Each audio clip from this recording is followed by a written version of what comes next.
Well, welcome to episode 31 of the Luke Macias Show. Normally, this would be a week where I give kind of a commentary on what's going on, but when Jeff was willing to come and sit down with us, I decided to interrupt our normal broadcasting schedule because I don't want to wait till the following week to release this. So, Jeff, thank you. I know you were our very first guest that ever came on this show, and we're very grateful for that, and we're really excited about all the coverage that conversation got.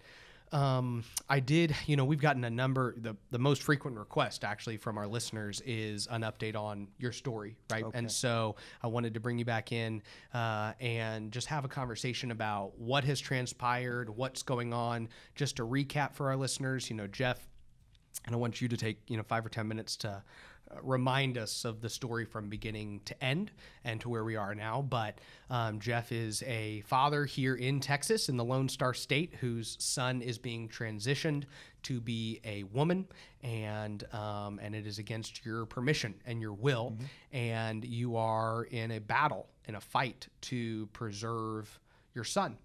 And so why don't you just take a few minutes to kind of catch our listeners up. Maybe some didn't listen to the very first episode we launched. And so give a little bit of the story. But also, particularly, we do want to focus on kind of what's happened from January till now, and then also talk about your upcoming court case in October. Okay. Well, this all started when my ex-wife, Ann Georgelis, who's a pediatrician in Coppell, Texas, she filed for divorce. During the separation period, before we went to final trial on the divorce, she began telling my son that he was a girl. And if you go to savejames.com, you can see that video. And that was the first time I found out about any of this. Your listeners, your audience can experience that with me and the shock of that. My son was saying, "Mommy says I'm a girl," and he really believed he was a girl, and I couldn't shake him from it. And so I started, really fighting this with my son and trying to explain to him the church's teachings on sexuality and gender. And I had to start that pretty early with him. Things kept getting worse and worse. So after the divorce was finalized, she chose his 5th birthday party to be his coming out party. And he showed up to that party in a dress. And she began to socially transition him, is what she called it. I just call it cross-dressing. She began cross-dressing my son, and he hid under a table and was very embarrassed, but over time she's gotten him over that. And then she registered him school that year as a girl, and he goes by at the school he goes by the fake girl's name Luna. And I think that comes from a famous book about a transgender child called Luna. She was reading him transgender books when he was 2 years old. So all of his authority figures at school right now, his teacher, his principals, the librarian, the school police officer, the lunch ladies, the gym teacher, are all telling him that he's a girl. So I've been fighting this very stridently, especially since I found out when he was 3. All right, it's gotten more and more. And that was 3 years ago, or yes. Okay. And then when she started cross-dressing him, I began to contemplate legal action, and she beat me to the punch, as she usually does, and she filed a motion to modify July of last year. And she seeks in that petition to the court to limit my access to James if I don't affirm that he's a girl, to force me to use female pronouns and his fake girl's name on him, and to restrict me from ever presenting him to third parties as a girl, and to force me into transgender education classes, which will teach me how to parent a transgender child, even though that violates all of my religious beliefs. And finally, they're asking that I be required to pay as medical child support, I be required to pay for the chemical castration and sexual mutilation of my child in a sex change surgery. So I filed a counter petition telling the court that we can't co-parent. And because we can't co-parent, the court needs to appoint a sole managing conservator. Either the children will be raised by her or by me, and the court needs to make that decision.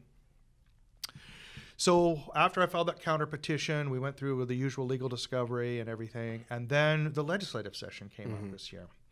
So, I went down, I gave speeches on the steps of the Capitol, I spoke to almost the entire Republican delegation and caucus there.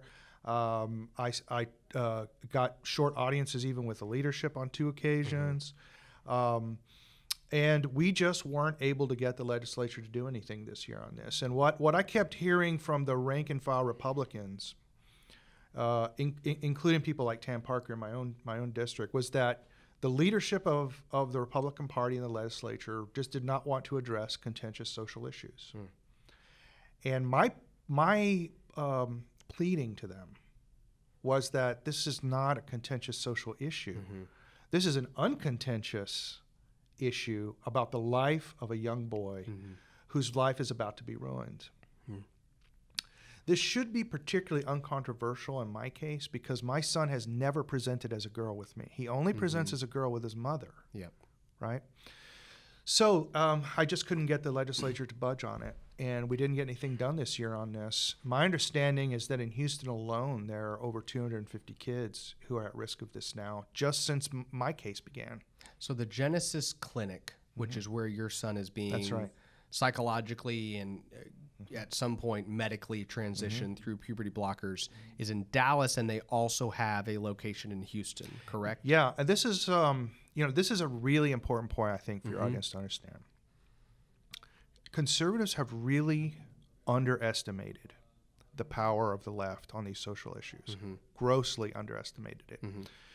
Let's just recap this transgender thing. So this began in 2016, like 3 years ago.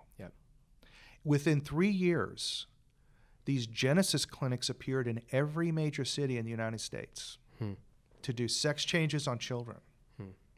They were able to get school districts to begin to implement transgender policies. Almost every school district in America now has them. They've gotten many states to accord special rights to transgender people.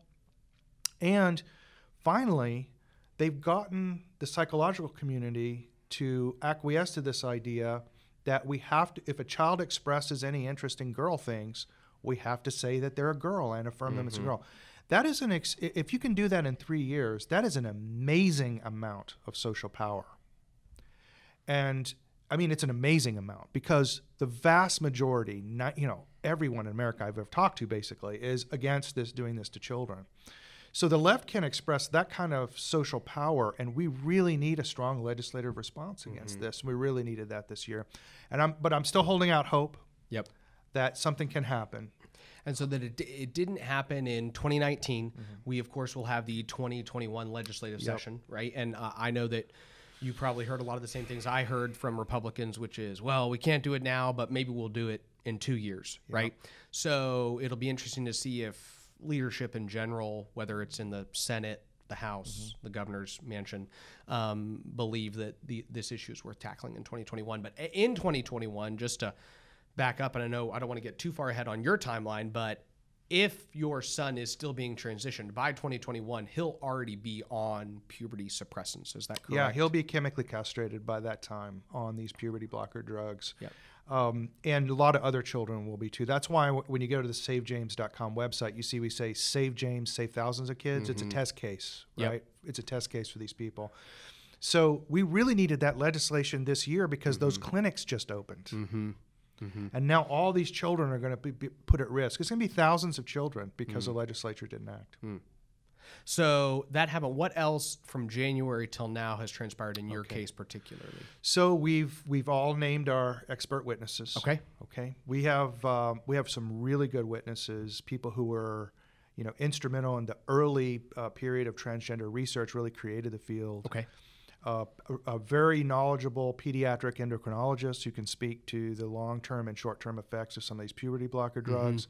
We have clinical psychologists, a man who once was president of the Texas Psychological Association, a fellow of the American Psychological Association, who can speak to how these fads kind of run through psychology and what the real aspects of that are. And these are expert witnesses you're bringing in for the court case that is set to be in October 15th, I believe? Yeah, it's October 15th through the 17th. It's going to be a 2.5-day trial because a half day will be, of course, jury selection.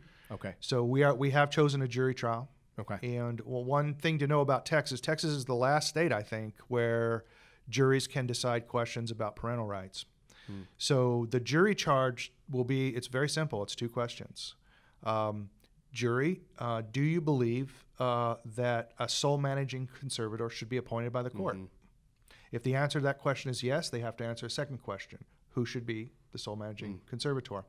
The judge will still decide all questions of access, possession, everything else. So the jury could decide that there shouldn't be a sole managing conservator. That's correct. That's correct. So they could say no. You guys co-parent. You're co-parents. Yeah. And if they say that, does that automatically grant you your rights within this, or does that not necessarily protect? The jury will be able to recommend that there be joint managing conservators, but the judge will decide who gets what rights. Got it. Okay. So, I can't talk during this time period. Also, we have gotten the custody evaluator report, which took almost a year to get. Yep. And $30,000, unprecedented actually. This I can't really talk about it. Yep. But that report names specific rights that he thinks should be assigned. Got it. So got it. That report has come out, but I can't really talk about it. Yep. Now it will be live at the point in time that the court hearing takes place. Yeah. He will be cross-examined on his report, and there'll be a thorough dissection of the report. And your audience should know that since the 2016 Houston Chronicle case here in Texas, no judge in the state of Texas can enjoin third parties when it comes to trials. So even if a trial is sealed, they can't. If you publicly attend, the judge cannot stop you from reporting on that. Got it. Okay. So I know there was also some issues that had to do with your son getting his hair cut and things like that. Tell our listeners about that. So Miss Georgilis has been trying to hyperfeminize James prior to trial so she can get him in front of the jury with long girl's hair and everything and that sort of stuff. So James has always had a short haircut. In my family, we all have short haircuts. What you're seeing on the camera right now is my hair long, right? So, and I grew up that way. Yep. So I've kept my son's hair short since he was born. But the court, because of Miss Georgilis' concerns and the highly deferential way that courts are treating this issue, basically the burden of proof is on me to prove my son's actually a boy. The judge appointed an amicus attorney, which is very expensive. And so I pay, 2 attorneys. And I have to pay the amicus attorney to approve my haircuts of my son. And over the course, I just got billed $7,000. I paid him initially, I think, $1,500. So we're going to be $10,000 just approving haircuts by the time we hit trial. Wow. So it's essentially cost you $10,000 from when this entire thing started just to get an attorney to sign off on you cutting your own son's hair. That is correct. And the amicus attorneys are a very interesting thing. They actually represent the court. A lot of people think they represent my son, like they're an ad litem attorney. They're not. They represent the court, and I'm not allowed to cross-examine the amicus attorney or subpoena any of his documents. But I still have to pay for everything. I know the big difference between your wife and you, your ex-wife and you, is that you want to take kind of a wait-and-see approach with your son, right? You're arguing not that he be forced to be one, but actually that he just be allowed to make his own decision when he's an adult. That's right. Post-puberty. That's right. And your wife and much of the psychological community and kind of sexual revolution leaders are pushing this affirming approach. Why don't you again remind everybody the difference between those two approaches and what that has created for children right now that they're going through this? It's a basic principle of all psychological therapy that when there could be harm done by the therapy, that watchful waiting is the appropriate response. You be very careful and conservative in your approaches, particularly if you have to use drugs, and particularly with children. Yep. Right?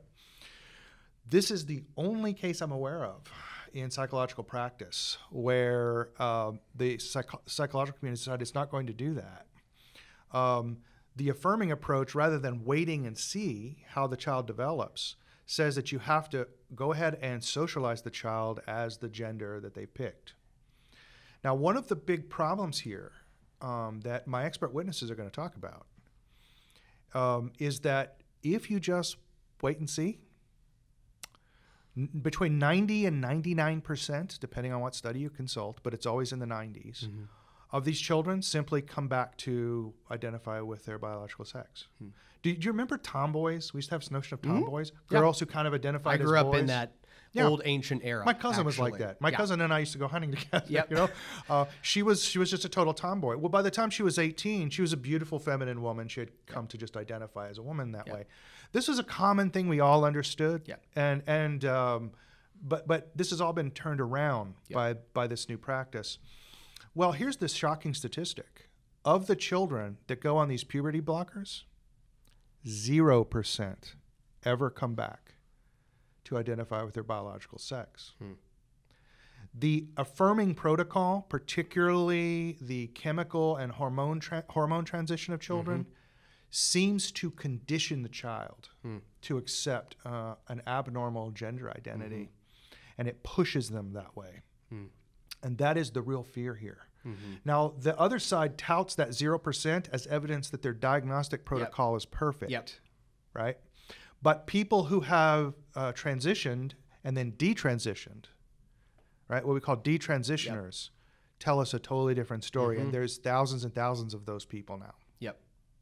So let's take a second to also talk about some of the people that your wife is bringing in on her side during this trial. One of those people, I believe, is Dr. Jimenez. Is that correct? And she runs the Genesis Clinic. It's her first name. Jimenez is her first name. Oh, Jimenez okay. Lopez, Okay. Yeah. So Dr. Lopez, who works in the Genesis Clinic, is that the Dallas and the Houston one? Is that the nationwide? Just the Dallas one. Okay, it's just the Dallas one. And she's going to be testifying supposedly as an expert witness on this. I mean, your wife's bringing her in to talk about the positive aspects of these early childhood transitions. And then a Diane Uhrensaft, am I saying that right? I think that's right. Yeah.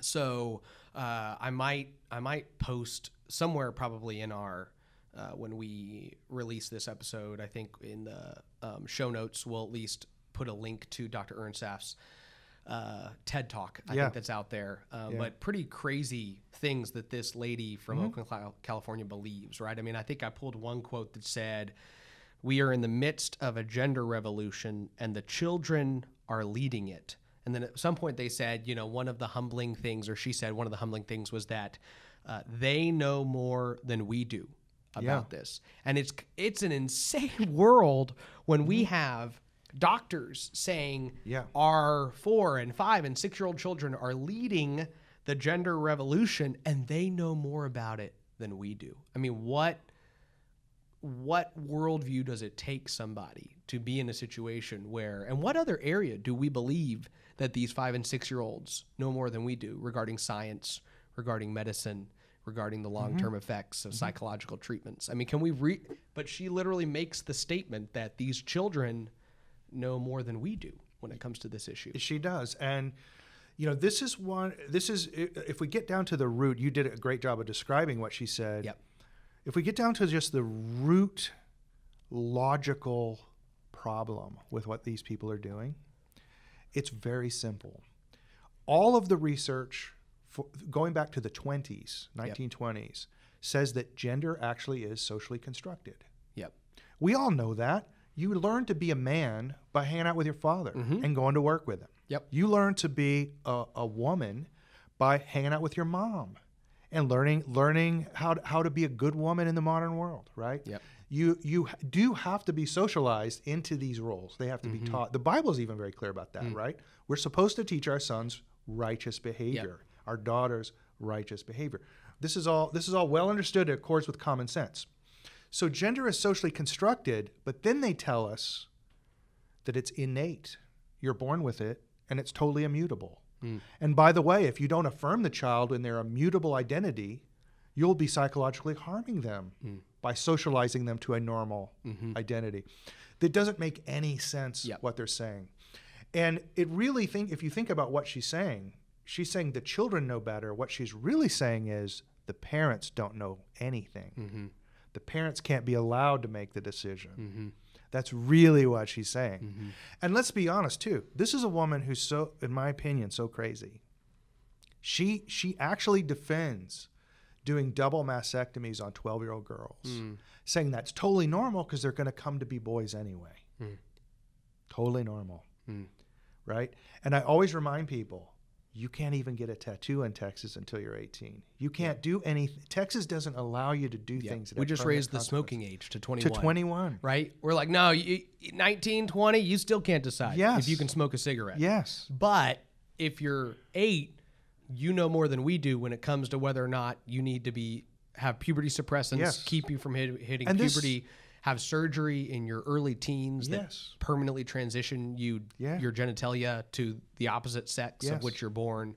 I mean, we are there, and yet we're moving in the opposite direction when it comes to things like whether you can consume tobacco. That's right. And I've pointed this out in our first interview, right? This is the shocking thing I did not know about family courts. One, they're not courts of law, they're courts of equity, right? So they're given wide latitude to do things other courts can do. And because of that, the professional bodies are effectively making law in these courts. So the policy of the APA that children know better than parents is law in family courts when those psychologists appear and tell the courts that's how it should be. It's really scary. So October 15th, let's quickly go back to what some of our listeners and other Texans can do regarding this case. So if you can go to savejames.com, you can see the video of when you first talked to your son about at 3 years old, whether, when he discussed the fact that your ex-wife now was telling him he was a girl. You can see the different court documents out there. You can make donations and purchase T-shirts, and that all goes to just pushing and helping the cause, correct? My expert witnesses are, they're $4,000 a day. So, and think about they have to travel. So they're expensive. She's got leftist ideologues who are pushing an agenda, who are happy to come testify for her, right? The other thing is, James's therapists, who are all, Abel Tomatis is one of his therapists. He runs the transgender education stuff, I think, for SMU or something. He, he's a gay male. He has a Twitter profile called Daddy McBig. This is my son's therapist with a gay Twitter profile called Daddy McBig. Think about I'm not going to say any more for your audience, but just think about what I'm saying. He's an expert witness, and he treats my son. His other therapist is Rebecca Orr at Rainbow Counseling down in Oak Lawn, who is a married lesbian transgender ideologue who just doesn't care that my son presents as a boy when I take him to her. I took him to her, and he presented as a boy, chose his boy's name. She put sticky notes down on the table. You want to be Luna or James? He said, I'll be James. When he's with me. So she knows that he has a male identity unless he's with his mom. Right? So now, these I also people want to back up because one of the things that I know you and other people have talked about is the fact that there are members of the LGBTQ, all the other letters as well, that have actually come out in support of you as well. I would say the vast majority. So just because somebody is even gay or lesbian or anything like that does not mean that they support the transitioning of your son. Oh, no. Well, I always point this out. So my girlfriend is an international flight attendant for American Airlines. You might imagine we meet a lot of gay males, right? We do.